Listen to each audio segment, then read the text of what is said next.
Hola, ¿cómo estás? Hoy nos encontramos con un día de mucho calor. En mi zona geográfica estamos en pleno verano y hace un calor fantástico, con lo cual yo estoy tomando algo fresco. Eh, bueno, los que os toca estar en un sitio con invierno, pues haced lo que podáis. Voy a ir a buscar un cafecito. Vamos a hablar un rato sobre las cosas de nuestro interés. Eh, para el día de hoy he elegido como tema la arquitectura colonial. Y ahora te voy a explicar por qué.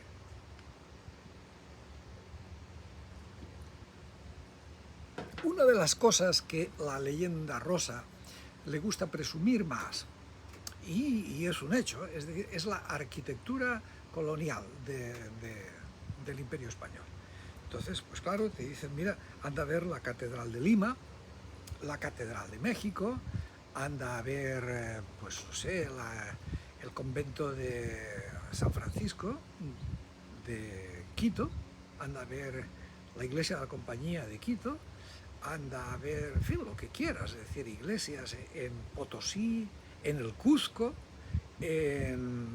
bueno, hay una cantidad impresionante, no sé cuántos serán, no me extrañaría que fueran 30, 40, 50 monumentos, patrimonio de la humanidad, que son realmente impresionantes y que pueden competir en calidad, belleza y majestuosidad con cualquier otro monumento de cualquier otra parte del mundo. Y, hombre, y frente a eso, pues te sigue diciendo la leyenda rosa, anda a ver en los Estados Unidos o en Canadá o en Australia o en Nueva Zelanda, a ver qué encuentras, a ver qué dejó el Imperio Británico ahí de ese nivel. Y tienen toda la razón. Es decir, esto es un hecho real, esto es un dato. No, y ante la realidad, pues es la realidad. Hay que partir, ¿no? Entonces, bueno, ¿será que tenía razón aquel sujeto que hablaba del imperio generador? ¿Será eso? Hombre, a mí me parece que no, ¿eh? Me parece que no. Y te voy a explicar por qué, ¿no? Es decir, porque, como te digo, hay un hecho real, pero ahora vamos a explicar lo que pasó con cómo sucedió aquel hecho real, cómo hemos llegado a eso, cómo lo podemos entender mejor. Bien, primer hecho, que es realmente muy notable. Primer hecho, eran edificios religiosos, fundamentalmente. Es decir, todos esos monumentos fantásticos que se recuerdan, pues son sobre todo catedrales, iglesias y conventos. ¿Mm? Pues ya te digo, si hay 30 o 40 de esa categoría, pues, vamos, pues el 90%, el 95% son arquitectura religiosa. Y el resto, pues hombre, fundamentalmente son fortalezas militares, unas 5 o 6, es decir, no son muchas, pero enormes y muy costosas, pues la defensa de Cartagena, la defensa de Portobelo, la defensa de La Habana, de San Juan de Ulúa, quizá pues de Puerto Rico, bueno, unas cuantas así, y bueno, y las demás pues ya son muy inferiores, muy poquita cosa, ¿no? Entonces, este es un hecho esencial. Fundamentalmente es arquitectura religiosa. Con lo cual, de aquí ya te voy a empezar a dar algún tipo de explicación. La arquitectura en general, en toda la historia de la humanidad, la arquitectura siempre refleja quién es el que manda. Eso está claro. Es decir, si en un sitio mandan los militares, pues entonces los militares se construyen grandes palacios, grandes fuertes, bueno, pues los militares demuestran su poder. Si en otro sitio lo que mandan son los comerciantes, pues los comerciantes se construyen pues, fantásticos edificios, lugares de comercio, magníficos puertos, lo que sea, todo lo relacionado con la demostración palpable, arquitectónica, de que aquí los que mandamos somos los comerciantes, ¿no? Y así sucesivamente. En la actualidad, ¿quiénes son los que mandan? Pues esto lo ves muy fácil. Tú dime cuáles son los edificios más importantes de tu ciudad en estos momentos, prescindiendo de los históricos. Es decir, ¿quién en estos momentos en tu ciudad está construyendo edificios impresionantes? Hombre, la respuesta, que yo creo que se cumple en prácticamente todas las ciudades de todo el mundo, son los bancos. Es decir, ándate a donde quieras, si quieres, pues a Buenos Aires, a Madrid, a México, a donde quieras, a Tokio, a Londres, me da lo mismo, a El Cairo, los edificios más importantes que se están construyendo en estos momentos en cada ciudad, con muy poquísimas excepciones, son los bancos. Quiere decir que quien manda es el poder financiero. Punto. ¿Quién mandaba en el siglo XVI y XVII? El clero. Sobre todo en las colonias españolas, que en realidad, y como ya te he dicho muchas veces y te lo vuelvo a repetir, la Iglesia española era una rama más del gobierno español. Es decir, el rey de España era el que nombraba obispos, era el que nombraba todo, es decir, superiores de compañías, de conventos, era el que ponía y disponía y organizaba, y el que le daba dinero a la Iglesia cuando la Iglesia lo necesitaba, y el que le sacaba muchísimo dinero a la Iglesia porque era la que más tenía cuando lo necesitaba. Es decir, la Iglesia era una rama del poder imperial español. En el video que te hablé de Filipinas, esto era evidente y más claro que nada, pero era igual en todas partes. Es decir, que cuando el Imperio Español, cuando las colonias españolas construían iglesias enormes, lo que estaban diciendo es: aquí el que manda es la Iglesia, y la Iglesia obedece al rey, con lo cual tú sabrás lo que haces, ¿no? La cosa estaba muy clara. Era demostrar palpablemente, y no te digo nada si todavía la demostración era hacerles a los indígenas, como se lo hicieron hacer en muchos sitios: destruye tu templo, lo vas a destruir, y con esas mismas piedras vas a construir una cosa muchísimo mejor, que va a ser un templo católico. Entonces, claro, pues en la mente del indígena quedó claro, es decir, los que mandan son estos, es decir, voy a destruir mi antiguo templo, mis dioses han quedado devaluados y ahora vamos a hacer el que de verdad es el que manda, ¿no? Entonces, todo aquello era una demostración de poder muy importante para dejar claras las cosas y que no hubiera conflictos. Muy importante.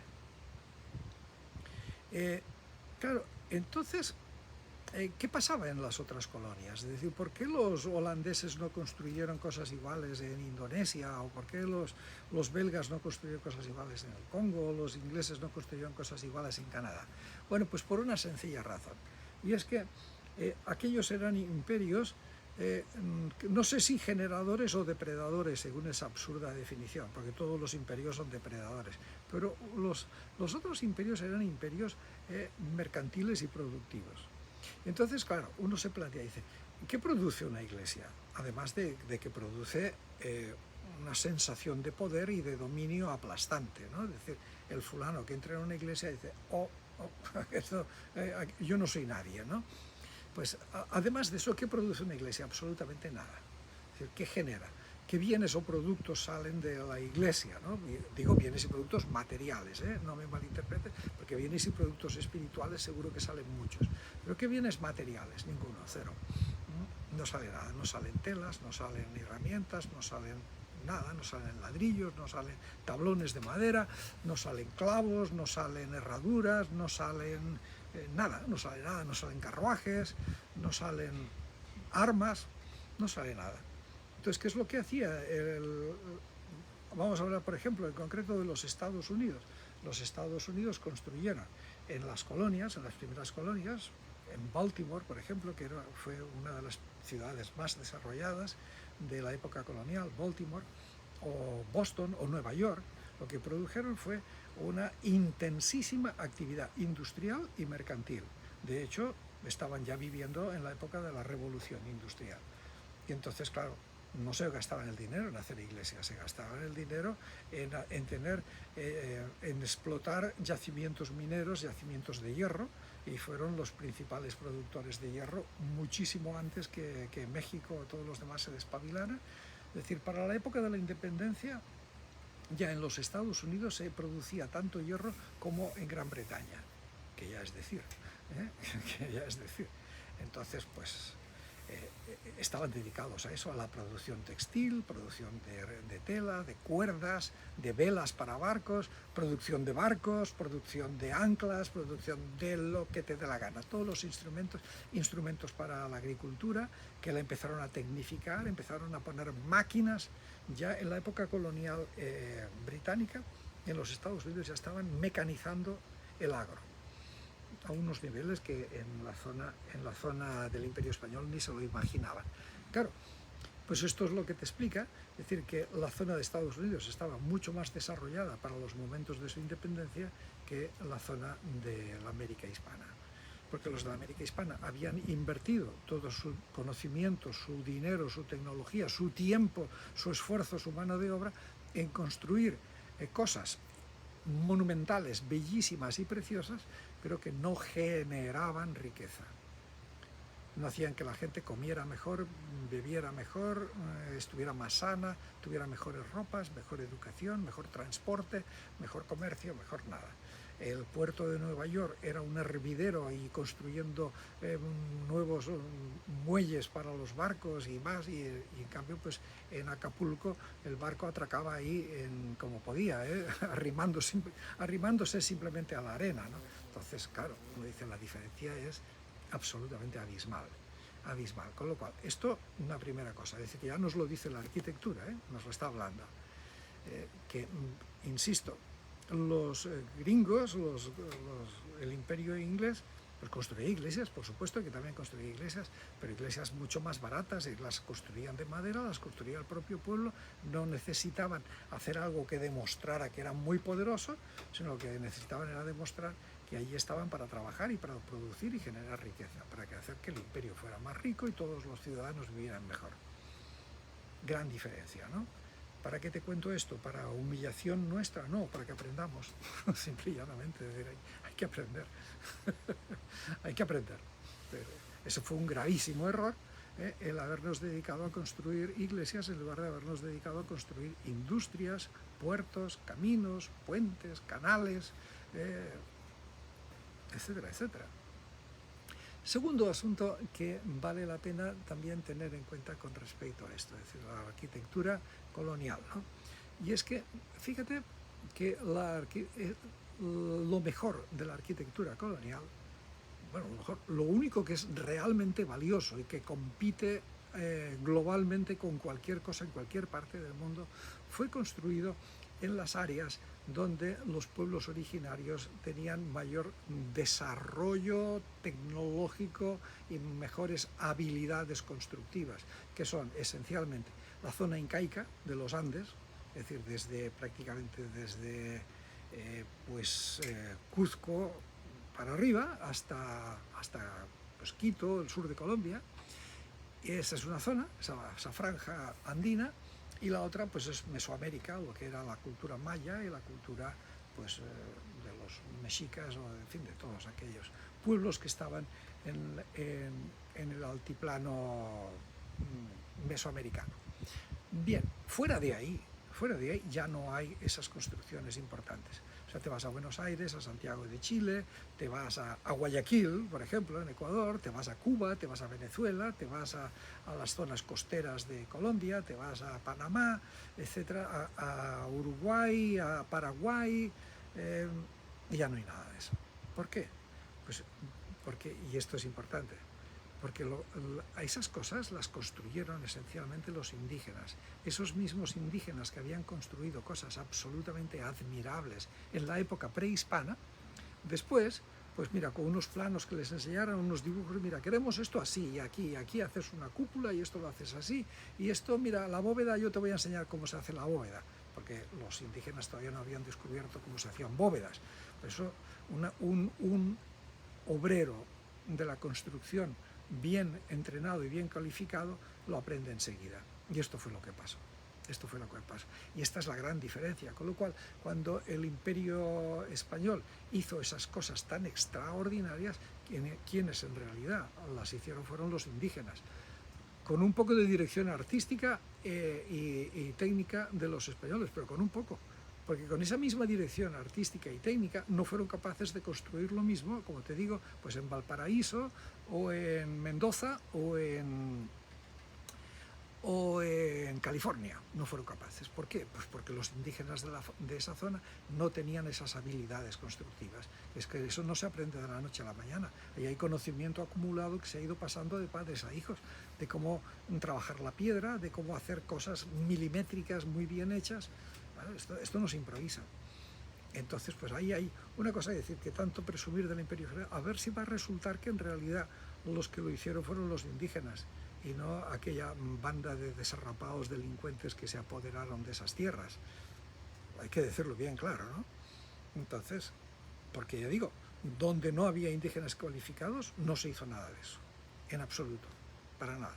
Se hizo en Quito, se hizo en La Paz, se hizo en Oruro, se hizo en unos cuantos sitios de esas zonas de ahí, en Guadalajara, en San Luis Potosí, pero ya no, o sea, te sales de ahí y ya no había quien lo hiciera. Con lo cual date cuenta de este dato que es extraordinariamente interesante, interesantísimo, ¿no? Es decir, ¿quiénes fueron los que realmente hicieron eso? Es que nos han engañado, nos han contado la historia completamente al revés, ¿no? Y bueno, y lo demás, hay otras construcciones, pero es que ya no, esas ya no están en la lista, esas ya de ahí no pasan. Hay una que me llama mucho la atención y que en buena parte me ha inspirado este comentario, que es el acueducto del Padre Tembleque, ¿no? Que es un acueducto muy famoso que hay en México. Creo que hay algún acueducto más, pero no muchos. De Perú no tengo información, si hay alguno que lo sepa, pues que me lo diga, pero vamos, el acueducto del Padre Tembleque es absolutamente impresionante, bajo un punto de vista científico.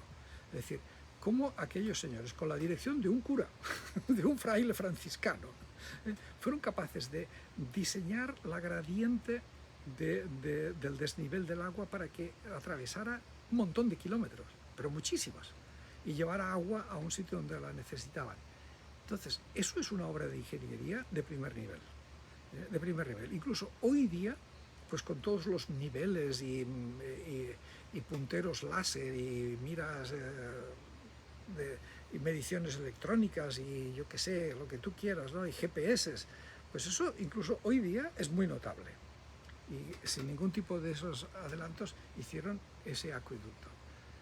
Bueno, pues una vez más, es decir, ¿qué pasa? ¿Que el Padre Tembleque era el supergenio y que iba poniendo las piedras en todas partes? No, se apoyó en el conocimiento que ya tenían los indígenas, se apoyó en eso y prácticamente tuvo que hacer muy poquitas cosas para decirlo. La pena es que, claro, es decir, un acueducto es una cosa que genera riqueza, un acueducto es una cosa buena, pero es que en México creo que hay uno o dos para enseñar, y no hay más, es decir, ¿y por qué no hicieron más obras positivas que se hubieran podido hacer? Obras de regadío en zonas desérticas o en zonas muy áridas, obras de desecación de lugares medio pantanosos, obras de todo, de transporte mismo. Los caminos coloniales son un auténtico desastre, un auténtico desastre. O sea, de hecho no queda nada de los caminos coloniales. Fíjate que quedan rasgos del camino del Inca. Yo cuando viví en Ecuador, en la zona andina, recuerdo haber visto, me los enseñaron, zonas que todavía están ahí claramente marcadas y se ven ahí las mismas piedras que colocaron los incas, y ahí están. De los caminos coloniales no hay nada, ni vestigio, nada, cero. Y en Perú creo que hay todavía muchos más restos del camino del Inca, y hasta puentes colgantes que los van renovando los indígenas de tiempo en tiempo. Entonces, el problema de la arquitectura colonial es que fue una arquitectura inútil, una arquitectura para ostentar poder y no para generar riqueza. Eso fue fatal, un error garrafal. Si se hubieran dedicado, como el Padre Tembleque, a hacer acueductos, a hacer reservorios de agua, a mejorar los cultivos, a mejorar el transporte, a tener almacenes de comercio, buenos puertos, etcétera, etcétera, pues seguramente las cosas se hubieran hecho muchísimo mejor. Encontrar minas de hierro, minas de todo, no solamente de oro y de plata, es que parece que lo único que encontraban era oro y plata. ¿Qué pasa? Que no encontraron nunca ni hierro, ni cobre, ni nada, ninguno de los otros minerales y materiales tan importantes para el progreso. Pues parece que no. Pues fíjate tú. Esto explica muchas cosas, Esto explica muchas cosas, y esto hace que también los de la leyenda rosa cierren el pico porque no saben ni de lo que hablan. Y con esto, pues ya está, ya hemos pasado un buen rato de calor aquí juntos, y muchas gracias por tu atención. Yo ya me he terminado mi bebida Seguiremos hablando otro día. Sé feliz y hasta pronto.